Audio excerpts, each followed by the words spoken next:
What is going on? Grinders, it's Chief. We are in the building. It is Take Your Pick'em. We are almost at the weekend. It is Friday. This is the last day of the week. It is July 28th, 2023. Folks, excited to be here. I am elated because if you didn't know, we're almost about to close this month out. We have a couple more days left in the month to help you continuously push that bankroll higher and higher. And so I am thrilled to be here with all of you beautiful people. Thanks so much for everyone for joining, for listening, for taking time out of your schedule to listen to this content, whether you listen to it live, whether you listen to it on the replay on YouTube, whether you listen to it on the podcast stream. I'm grateful. The company's grateful. We thank you because you don't have to listen, but you do take time to come out and hear your friendly neighborhood chief talk about a few plays on the slate. So thanks so much, everyone. And we're going to hop right in. Of course, it is winning words of wisdom. And this one is coming from Zozabini Tunzi. And here's what he says. Jeff, good morning. Thanks so much for joining us, Jeff. Always salute, my brother. Here's what he says. I believe that every single person was brought into this world for a purpose, and that we should never leave the world as we found it. We should always strive to make a positive change. And so this week, for whatever reason, man, Mike, good morning, my friend. Thanks so much for joining us. Mike Ann's out in the prop shop. Thank you, Mike, for coming in. We should always try to leave the world better than we found it, whether that be impacting someone else's life, whether that be impacting the environment. We should always find ways to be positive. There's so many negative things that go on in this world. When you watch the news, you don't see a whole lot of positives on the news unless it's like a squirrel on skis or something like that. But they don't really show the humanity in a positive light. And you wonder why so many bad things are happening all the time. There's a promotion of negativity. People want to be better than you. They want to put you down. They know more than you. Trust me, folks, we can have a much better society if we all work together on all sides, on all fronts, at your job, in your own home, out in the community. Let's just continue to work together. If you can be that one small light, you can make a difference. So let's leave the world. Let's leave your space. Whatever influence you have in whatever area, leave it better than you found it. All right, folks, here we go. We're going to go over our recap, and it has been a really, really, really good month. If you were able to catch yesterday's festivities, we were sweating out Pete Alonso in the eighth inning. Pete Alonso got that run. Mr. Mark Connor, thank you, sir, for the sac fly. Pete Alonso was able to come home, and we got the sweep, folks. We got a sweep yesterday. We're so excited about that. So if you've been following along for the month, 29, 17, and 1. Yesterday, we wanted Ohtani, more than 7.5 strikeouts. We were able to get that one. We wanted Alonso. Really loved him yesterday at 7.5 fantasy points. We got that one. And we had Bellinger at 7.5 fantasy points as well. We got that one. So we got the sweep. Folks, I'd be ecstatic if we could get another sweep yet again today. So what we're going to do today is we're going to go ahead. We're going to try to get our plays going. And if anyone has any questions, please hop in. Jared says, I was sweating the Shohei over strikeouts. Jared, you, me, the whole prop shop, at least everyone that was on it, I was sweating as well. Believe it or not, folks, Ohtani had 6 strikeouts through 4 innings. He got 2 strikeouts the next 5 innings. Doesn't matter. We were able to get what we needed to continue to push forward and win the whole slate. All right, so we're going to pull this thing up. And this one is going to be across the board. You should be able to get these on both sites. So we're going to start this thing off. We're going to kick it off. We're going to Pittsburgh, where Zach Wheeler is in town. Zach Wheeler's in town, folks, and he's facing the Pittsburgh Pirates. And let me go ahead and get the share screen going for those of you that are listening and won't see the screen. As you know, I will discuss the statistics and my angle for you verbally, and not just allow the pretty green and reds to show. So here we go. We've got Zach Wheeler. He's faced the Pittsburgh Pirates, as I said. And one of the things that I like about Zach Wheeler is that he hasn't been walking a lot of bats. And when I look at the Pittsburgh Pirates, what I'm starting to see here with this team is even though Sawinski has a 60% walk rate, I'm not expecting Zach Wheeler to be walking him. He's got a 29% K rate. Brian Reynolds at 9.3, McCutcheon at 15.9, but the K rates are reasonable. G-Man Choi, 2% walk rate, 32% K rate. Henry Davis, 15% K rate, 10% walk rate. He looks okay. Andy Rodriguez, limited plate appearances, no walks, 58% K rate. Triolo, 29% K rate, 7% walk rate. Gonzalez, 21% K rate, 3% walk rate. On the season, we see Zach Wheeler at 4.6%, 5.8% to lefties, 3.4% to righties. Over the past 30 days, he's still at 5%, 7.8% to lefties, 3.2% to righties. What I like to do is one of the things that is a driving force for me with the walks factor is the matchup, right? And so this is a matchup where Zach Wheeler has the ability to come out and be dominant.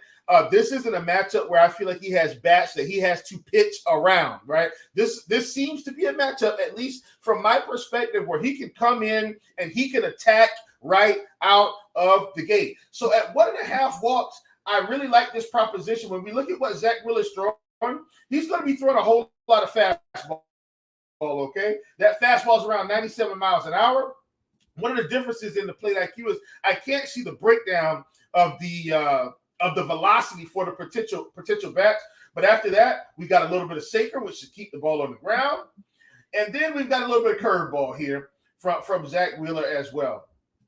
Excuse me, that's the knuckle curve. Let's go to a traditional curve. So yes, so they haven't seen it a lot, but not a lot of walks on that pitch. In terms of the slider, not a lot of walks. In terms of the sinker, here we go. A couple guys that have nice walk rates, but all in all, I think this is an attackable matchup for Zach Wheeler. So I really like him. I think pitchers have a different mindset when they're coming in facing the Detroit Tigers, as an example, versus the Los Angeles Dodgers, versus the Atlanta Braves. I think pitchers have a slightly different game plan, and I think the game plan tonight is going to be to attack this lineup, try and keep the ball on the ground, and get out of Dodge. So I really like Zach Wheeler. That's 1.5 walks for Zach Wheeler. I like less than that projection. All right, folks, we're going out to Texas. And we're going to be utilizing Joe Musgrove. Now, guess what, folks? Don't look now. We're going to stay in the same vein. This is going to be another walks prop. I'm attacking walks. I think the walk props look really good on the sites today. I think they've given us some opportunities, especially for guys like Musgrove and Wheeler. We don't usually get guys that don't walk a lot of guys a lot. A lot of times the board is kind of mix and match with some of those opportunities. But I think we've got some good opportunities today in the walks category. We're going to attack 2 of these. So Joe Musgrove, we've got him at 1.5 walks. We want less than that projection. When I look at Musgrove, 4.8% of the season, 4% to lefties, 5.7% to righties. Past 30 days, he's at 3%, 1.8% to lefties, 4.8% to righties. And when we look at this lineup, we know that they are missing Corey Seager. Now, they've got Jankowski, they've got Lowe, but Musgrove is a guy that's going to continue to attack the strike zone as well. He's not a guy that's typically going to be erratic. He's not a guy that's going to typically be all over the place. And so when guys like to attack the strike zone, these are guys I want to get involved with. Joe Musgrove definitely fits the bill. When we look at what Joe Musgrove was throwing, curveball, fastball, cutter, slider. And when we look at what we're seeing here with the cutter, we've got some guys here in the middle, Lowe and Adalis, where they have nice walk rates along with Jankowski, low strikeout rates as well. But I also understand that Musgrove is a guy that's not going to get erratic. When we look at the curveball, what are we going to see? Not a lot of walks, right? Not a lot of walks and a whole lot of Ks. When we look at the fastball, which is going to be, a pitch that this team sees often, we do have some walk. But once again, I'm leaning on the shoulders of Joe Musgrove here. Remember that walk rate. He's around 4% on the season, 3%, around 3% on the past 30 days. Then we got a little bit of slider. We will see teams have upticks in strikeouts with sliders, as you can see. Not a lot of walks on that pitch as well. So one of the things that I think Joe Musgrove has a really good pitch mix. And with Corey Seager out of this lineup, outside of Marcus Simeon and Adalis Garcia, not a lot of name value. Once again, I think this is an attackable spot for Joe Musgrove. I think the game plan is going to be to come out and attack this team. We've seen Joe Musgrove get this done against all types of offenses, really like where he is right now. And so let's hope, once again, he comes out and is the dominant Joe Musgrove that we like to see in terms of the walks. Really hammering the zone, making sure he sticks to his routine, not getting erratic. So like Joe Musgrove here, I think this is a good spot for him to attack. All right, next up on the list, this one is going to be more of a PrizePicks only. Let's call this one a PrizePicks only, okay? And it's actually a combo pitcher prop, and it's Sonny Gray. So what happens is we've got this matchup with Kansas City and Minnesota, and so I think you guys should have known.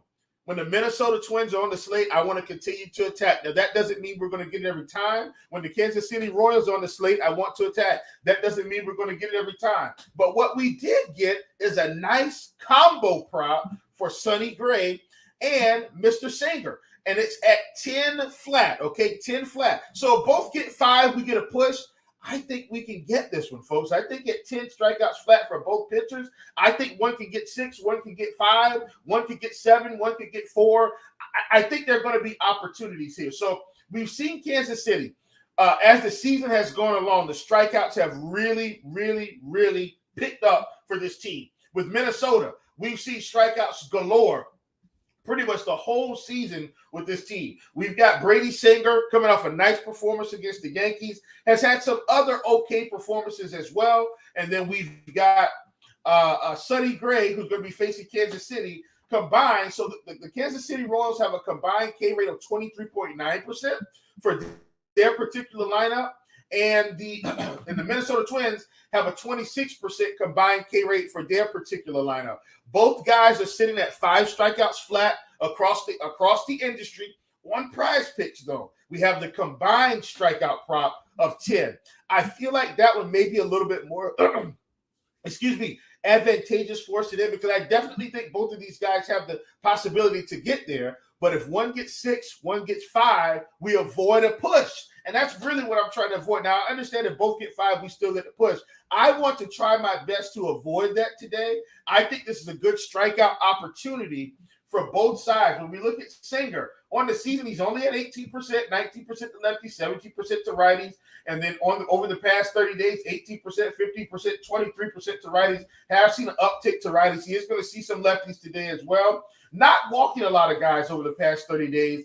And what I'm hoping is that we can get a performance from Singer that's comparable to that Yankees performance. 5 to 6 strikeouts, and I think we're looking good. We're going to move over to Kansas City. We're going to see something similar for Sonny Gray, where Sonny Gray's sitting at a 23% K rate on the season, 18% to lefties, 27% to righties. He will see some lefties today, but he's going to have a good mix. Over the past 30 days, 20% K rate, 22% to lefties, 17% to righties. He is walking bats a lot more over the past 30 days than what we've seen over the season in general by about 1% or so. But once again, as the season goes along, I want to continue to attack what I like to call premium strikeout matchups. Doesn't mean we're going to get it every time, and I understand that. But if you continuously attack the Minnesota Twins, you're going to come out ahead on the season, or at least this season. If you continuously attack the Kansas City Royals with strikeout opportunities, you're going to come out ahead, I think, in my opinion, by the end of the season. And so when we get strikeout opportunities against these types of teams, I want to take advantage of it. Once again, this one is going to be PrizePicks only. We've got a combined strikeout prop of 10. We want more than that projection. All right, folks, let's go over our recap, and we will get you guys out of here. So at the top of the show, we had Zach Wheeler. He's at 1.5 walks. We want less than that projection. Next up on the docket, we've got Joe Musgrove at 1.5 walks. We want less than that projection, and this one's going to be PrizePicks only. We've got a combined strikeout prop of 10 flat for Brady Singer, Sonny Gray. We want more than that projection. Folks, thanks so much for joining me this week. I'm Chief. This has been Take Your Pick'em. Come in with your pockets empty. Leave with your pockets full. Let's get the sweep. And I'll see you back here next week to close out the month.